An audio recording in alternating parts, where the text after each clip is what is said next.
Hi, everyone. My name is Sarah Da Silva, and I'm from Philadelphia, Pennsylvania.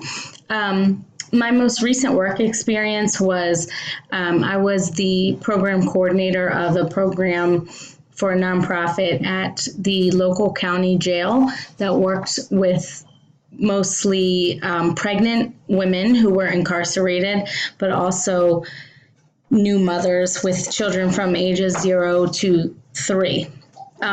We dealt with a variety of mental health conditions, from depression to PTSD to schizophrenia and different personality disorders. In this role, I didn't really participate in a treatment team.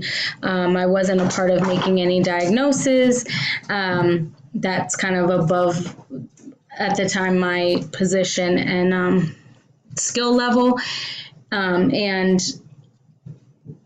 we did take part in at times treatment team meetings and give our input and our observations of the different clients that we worked with, as well as we gave information regarding the different assessments that we used.